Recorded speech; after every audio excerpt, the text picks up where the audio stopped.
밤중에 하늘을 향해 주의 이름 나 부를 때 어둠을 뚫고 오신 주 사랑 나의 절망 거두셨네. 주님의 공로 다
오늘의 말씀을 같이 읽겠습니다. 누가복음 22장 1절부터 13절의 말씀입니다. 유월절이라고 하는 무교절이 다가왔다. 그런데 대제사장들과 율법학자들은 예수를 없애버릴 방책을 찾고 있었다. 그들은 백성을 두려워하였다. 12 가운데 하나인 가룟이라는 유다에게 사탄이 들어갔다. 유다는 떠나가서 대제사장들과 성전 경비대장들과 더불어 어떻게 예수를 그들에게 넘겨줄지를 의논하였다. 그래서 그들은 기뻐하며 그에게 돈을 주겠다고 약조하였다. 유다는 동의하고 무리가 없을 때에 예수를 그들에게 넘겨주려고 기회를 노리고 있었다. 유월절 양을 잡아야 하는 무교절 날이 왔다. 예수께서 베드로와 요한을 보내시며 말씀하셨다. 가서 우리가 먹을 수 있게 유월절을 준비하여라. 그들이 예수께 말하였다. 어디에다 준비하기를 바라십니까? 예수께서 대답하셨다. 너희가 성 안으로 들어가면 물 한 동이를 메고 오는 사람을 만날 것이니 그가 들어가는 집으로 따라가거라. 그리고 그 집주인에게 말하기를 선생님께서 당신에게 말씀하시기를 내가 내 제자들과 함께 유월절 음식을 먹을 그 방이 어디에 있느냐고 하십니다 하여라. 그러면 그 사람은 자리를 깔아놓은 큰 다락방을 너희에게 보여줄 것이니 너희는 거기에다 준비를 하여라. 그들이 가서 보니 예수께서 말씀하신 그대로였다. 그리하여 그들은 유월절을 준비하였다. 아멘. 예수님께서 예루살렘 성으로 입성한 지도 벌써 5일이나 지나갑니다. 그동안 예수님은 21장 37절의 말씀처럼 낮에는 성전에서 가르치시고 밤에는 나와서 올리브산이라고 하는 산에서 지내셨습니다. 조금이라도 더 하나님 나라의 복음을 가르치시려고 정신없는 나날을 보내신 것입니다. 그리고 이제 바로 그 때가 다 되었습니다. 예수님은 유월절 절기에 십자가에 못 박혀 죽으십니다. 본래 유월절은 무교절이 시작되기 전날 저녁을 말하는데요. 신약시대에는 무교절과 동의어처럼 쓰여 누가는 유월절이라 하는 무교절로 기록을 합니다. 유월절 다음 날부터 무교절이기도 하고 또 이 두 절기의 기원이 이스라엘의 출애굽을 하던 그 밤의 사건과 같기 때문에 두 난을 하나로 섞어서 사용하는 것이 사실은 이상할 것은 없습니다. 2절에 보면 대제사장들과 율법학자들은 예수를 없애버릴 방책을 찾고 있었습니다. 왜냐하면 그들은 백성을 두려워했기 때문입니다. 당시의 예루살렘에는 유월절을 지키기 위해 세계 각처에서 몰려온 거의 100만 명에 가까운 엄청난 무리의 순례객들이 있었습니다. 그들은 혹여라도 백성들이 예수님을 메시아로 옹립하여 그래서 잠시 잘못하면 삽시간에 엄청난 소요 사태가 일어나게 될 것을 두려워했습니다. 그렇게 되면 로마와의 대규모 유혈 충돌은 피할 수 없게 되어지게 되고 또 그렇게 되면 자신들의 입지가 굉장히 위태로워지기 때문이었습니다. 그래서 그들은 화근의 불씨가 될 수 있는 예수님을 어떻게 해서든지 죽이려고 했습니다. 그런데 아무 이유 없이 함부로 예수님을 잡아갔다가는 예수님을 메시아로 믿고 있는 백성들이 가만히 있지 않을 것이고 도리어 자신들이 큰 위험에 빠질 수 있기 때문에 백성들이 두 눈 시퍼렇게 뜨고 지켜보고 있는 가운데서는 예수님을 함부로 어떻게 할 수 없는 노릇이었던 것입니다. 그래서 어떻게 해서든지 백성들에게 예수가 가짜라고 하는 것을, 가짜 메시아라고 하는 것을 보여주려고 이때까지 그렇게 가진 노력을 다했던 것입니다. 하지만 자신들의 그런 노력은 하나도 성공을 거두지 못하였고 도리어 자신들만 망신을 당하였습니다. 그렇게 초조하게 있던 그들에게 뜻밖의 기회가 찾아오게 됩니다. 그것은 예수님의 12제자 중 하나인 가룟 유다가 그들을 몰래 찾아와서 예수님을 몰래 넘겨주겠다라고 제안을 한 것입니다. 그렇게 한 이유는 가룟 유다에게 사탄이 들어갔기 때문입니다. 그런데 여기서 사탄이 유다에게 들어갔다라고 하는 말을 오해해서는 안 됩니다. 마치 유다가 사탄에게 잡아먹혀가지고 좀비처럼 되어서 자신의 마음은 전혀 그럴 마음이 아닌데 사탄이 조종하는 대로 예수님을 팔아넘길 수밖에 없었다.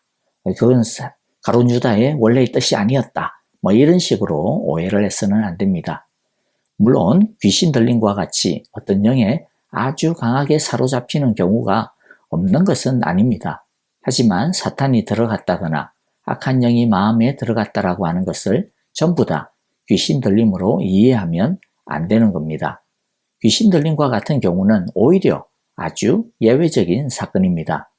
대부분의 경우 사탄이 들어갔다라고 하는 말은 사탄의 영향을 강하게 받게 되었다라고 하는 뜻입니다. 사탄이 역사에서 가룟 유다의 마음이 흔들린 것입니다.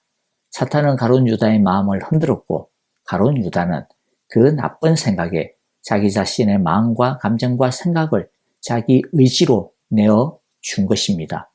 자신의 의지로 그 나쁜 생각이 이끄는 대로 따라간 것입니다.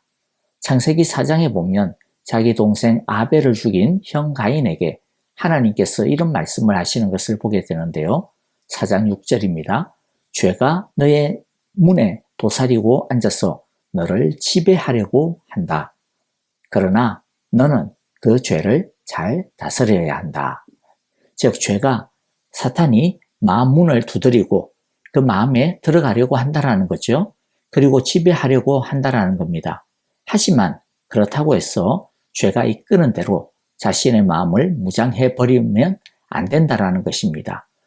이런 마음이 들어왔네? 나는 어쩔 수 없어. 나는 뭐 약하니까. 나는 뭐 어찌할 도리가 없어. 나는 그냥 죄의 지배를 당할 수밖에 없어. 이런 것이 아니라는 것이죠. 우리가 해야 될 일이 뭐라는 겁니까? 그 죄의 마음을, 죄의 유혹을 잘 다스려야 한다라는 겁니다.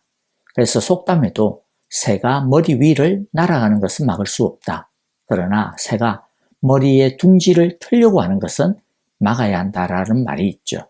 죄된 생각이 우리의 마음에 날아다니는 것, 우리의 마음에 비집고 들어오는 것 그 자체를 아예 안 할 수 있는 사람은 아무도 없습니다. 그것은 아무리 돌을 닦고 수양을 해도 해결할 수 없습니다. 심지어 아무리 성령 충만해도 그것으로부터 자유할 수는 없습니다. 하지만 우리는 그 유혹과 시험을 거부해야 합니다.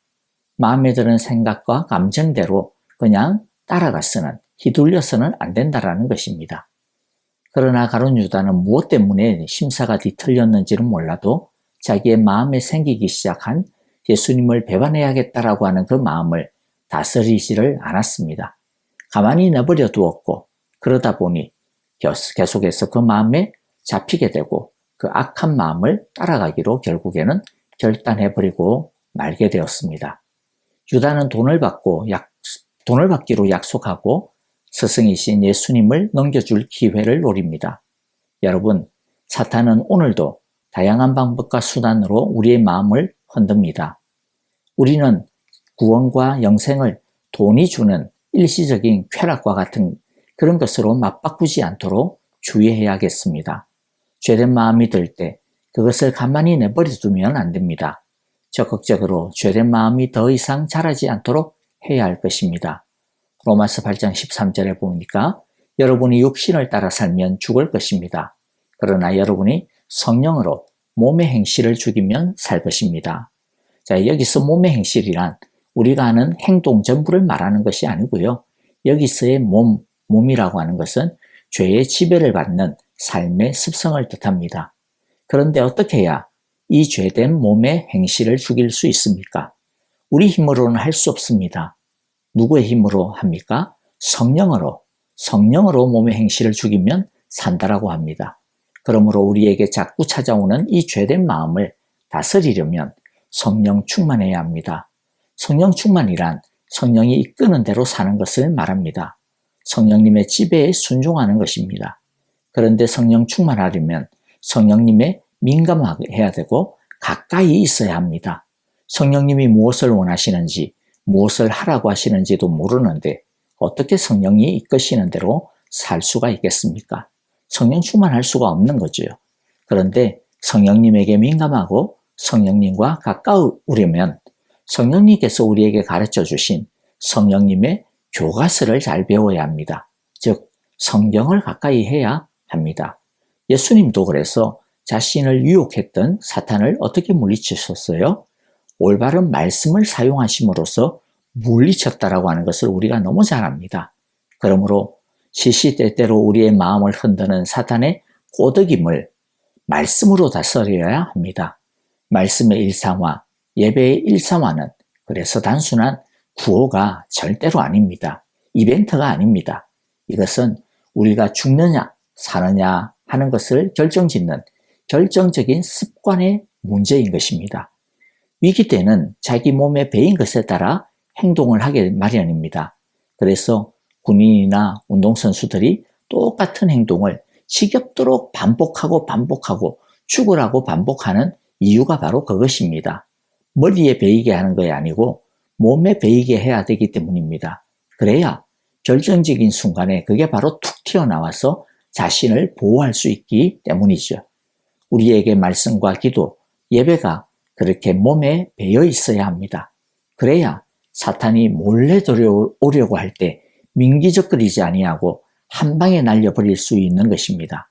우리 모두 사탄의 생각이 우리의 마음과 생각에 알을 까지 못하도록 성령 충만으로 잘 다스리는 귀한 말씀의 예배자들, 일상의 예배자들이 다 되시기를 간절히 기도하고 축복합니다. 이제 다음 장면을 보면요. 예수님께서 잡히시기 전날 밤 예수님은 제자들과 마지막 유월절 만찬을 하시려고 하십니다. 이에 베드로와 요한을 마을로 앞서 보내어 유월절 식사를 준비하게 하십니다. 예수님은 자신의 마지막 유월절 만찬을 친히 준비하셨습니다. 제자들은 예수님의 말씀에 그저 순종하여 주님이 준비하신 것을 그냥 받기만 하면 되었습니다. 예수님은 여기서 예수님께서 우리에게 주시는 구원이 어떤 것인지 그 성격을 보여주고 계십니다. 구원은 철저하게 하나님의 구원이라는 것입니다. 구원은 사람이 준비하는 것이 아닙니다. 구원은 하나님이 준비하는 것입니다. 성부 하나님이 계획하시고 성자 예수님이 십자가에서 죽으심으로 그 계획을 실행하시고 완성하시고 성령 하나님께서 우리에게 감동을 주셔서 그 십자가를 믿게 해주시는 것입니다. 그래서 구원은 철저하게 하나님의 은혜의 선물입니다. 우리가 할 일은 하나님의 구원이 나를 위한 구원의 선물인 줄을 알고 하나님의 그 일에 전적으로 수긍하고 아멘으로 믿음으로 받아들이기만 하면 됩니다. 그래서 에베소서 2장 8절 9절 말씀에서 이렇게 말씀합니다. 여러분은 믿음을 통하여 은혜로 구원을 얻었습니다. 이것은 여러분에게서 난 것이 아니요 하나님의 선물입니다. 행위에서 난 것이 아닙니다.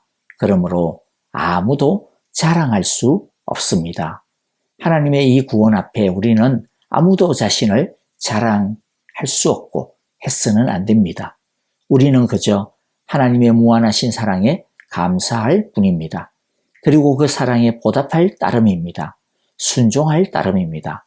예수님은 이 유월절 만찬을 준비하는 일을 통해서 우리가 얻은 이 구원이 하나님의 아들 예수님의 자발적인 희생과 승김으로 주어진 고귀한 선물임을 다시 한 번 더 깊이 각인하기를 원하시고 계십니다. 이 사순절 기간 동안 우리 모두의 마음속에 이 놀라운 하나님의 구원의 사랑에 대하여 이 기쁨과 감격이 순종의 마음이 뜨겁게 불타오를 수 있게 되기를 간절히 기도하고 축복합니다. 이제 우리 함께 찬양을 드리며 기도하겠습니다. 우크라이나를 위해서 기도해 주실 때 난민을 위해 섬기시는 우리 선교사님들, 우리 선교사님 영육 간의 건강과 평안 그리고 안전을 위해 기도해 주시기를 바랍니다. 우리 성도님들을 위해서 기도해 주실 때요. 우리 박윤경 전도사님의 건강을 위해서 많은 기도 계속 부탁을 드리고요.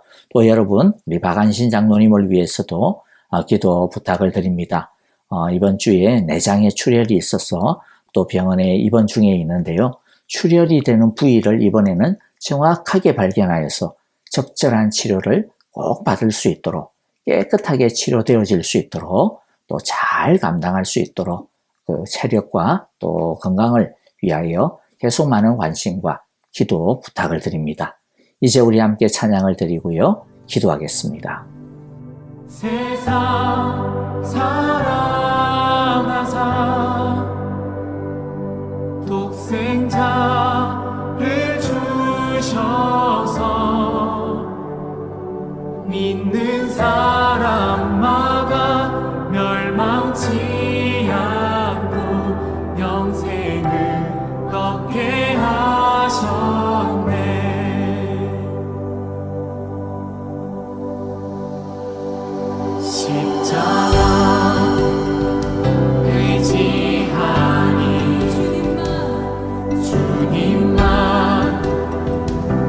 의지하니 날 찾은 그의 사랑 날 구한 그의 사랑 세상 사랑하사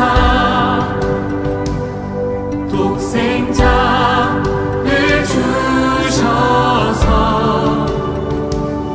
믿는 사람마다 멸망치 않고 영생을 얻게 하셨네. 주님 믿습니다. 주님을 기다리네. 주님을 기다리네. 주 말씀 기다리네. 주 은혜로 구원된 나 은혜로 자유하네. 세상 사랑하사 독생자를 주셔서 믿는 사람마다 멸망치 않고 영생을 얻게 하셨네.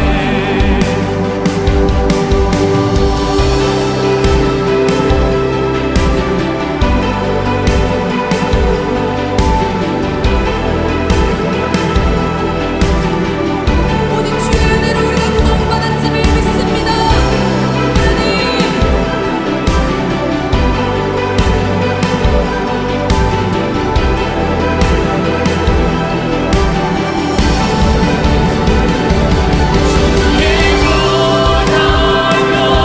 나는 자유해. 주 이름 영광 위하여 오직 주님께 모두 드리리. 그리스도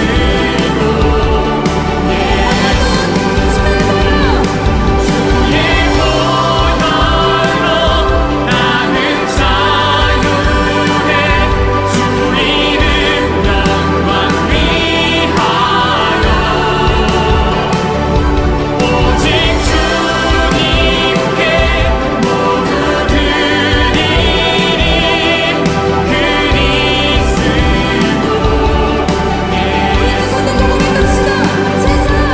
세상 사랑하사 독생자를 주셔서 믿는 사람